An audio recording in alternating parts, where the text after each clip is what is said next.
আসসালামু আলাইকুম আমার সকল মুসলমান বন্ধু ভাইরা মা বোনেরা। আমাদের সমাজে আমরা আমাদের মুসলিম সমাজে আমরা সকলেই মুসলমান হওয়ার দাবিদার, মুসলমান হওয়ার দাবি করি।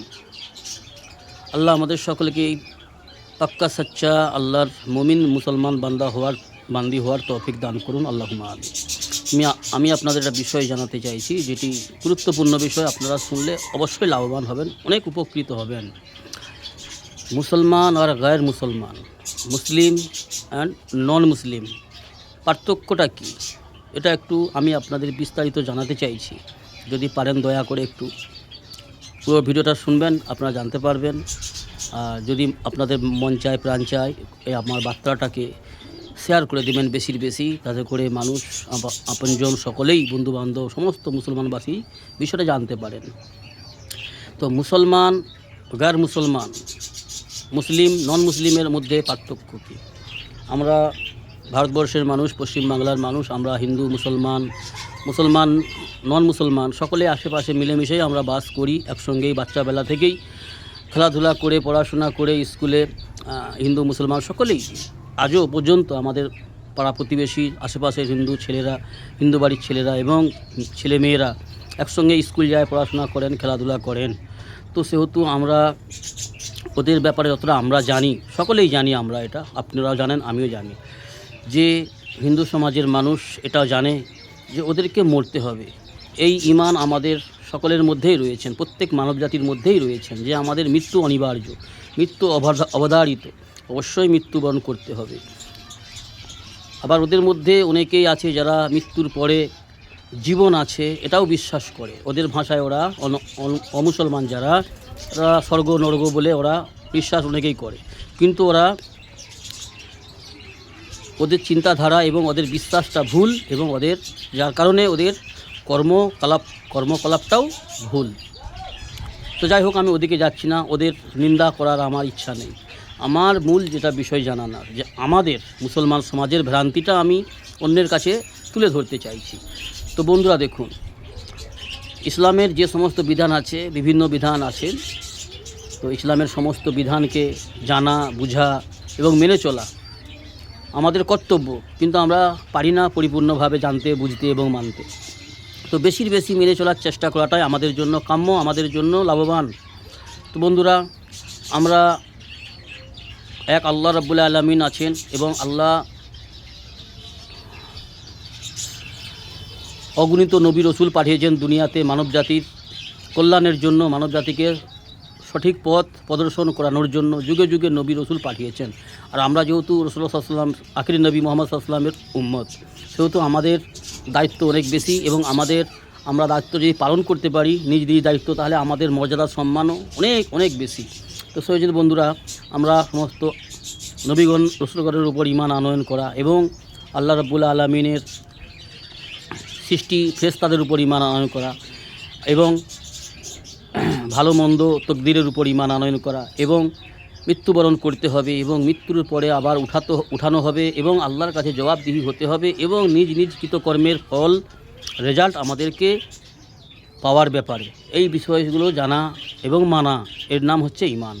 তো হিন্দু সমাজের মানুষদের মধ্যেও এইরকম অনেক গুণ রয়েছে, যেগুলি ওদের মধ্যে দেখা যায়, পাওয়া যায়। তো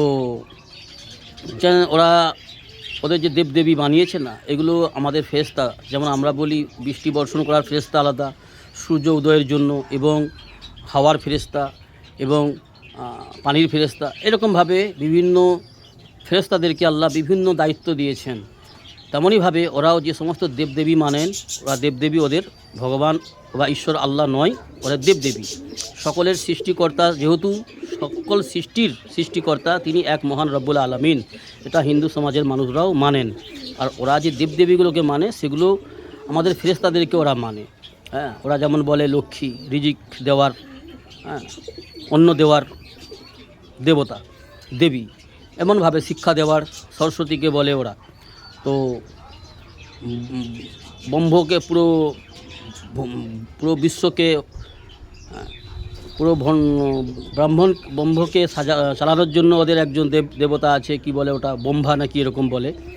তো এরকমভাবে ওরা দেবদেবী মানে, ফেরেশতাদেরকে মানে, কিন্তু ওরা ওটা ফেরেশতা বলে না, ওরা দেবদেবী মানে। কিন্তু আমরা জানি যে ওরা ফেরেশতাদেরকে এই সমস্ত দেবদেবী বানিয়েছে। তো ওরা মহান স্রষ্টার উপর যতটা আস্থা এবং ভরসা রাখে, তার থেকে বেশি দেবদেবীর উপর অর্থাৎ ফেরেশতাদের উপর আস্থা ভরসা বিশ্বাস রাখেন। আর আমরা পার্থক্য যেটা ওদের মধ্যে আমাদের মধ্যে, আমাদেরকে এটা করতে হবে, এক মহান রব্বুল আলামিন সমগ্র সৃষ্টি জগৎকে বানিয়েছেন, সাজিয়েছেন, চালাচ্ছেন এবং একদিন ধ্বংস করবেন, এবং সমস্ত তাকত ক্ষমতার মালিক, সমস্ত বস্তুর বাদশা তিনি মহান রব্বুল আলামিন। আল্লাহ রব্বুল আলামিন কোনো বস্তুর দ্বারাই কোনো কাজ করিয়ে নেয়, এটা আল্লাহ রব্বুল আলামিনের সুন্নত।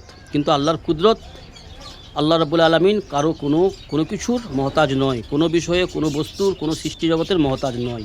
কিন্তু আল্লাহ রব্বুল আলামিনের সুন্নত যেটা, কারো দ্বারাই কোনো কিছু করিয়ে নেওয়া, এটা আল্লাহ পাকের সুন্নত। যদি আমার দ্বারাই আল্লাহ সুবহানাহু ওয়া তাআলা কোনো কিছু ভালো কাজ, নেক কাজ করিয়ে নেয়, সেটা আমার আল্লাহ পাকের কৃতিত্ব এবং আল্লাহ পাকের দয়া মায়া আর আমার সৌভাগ্য।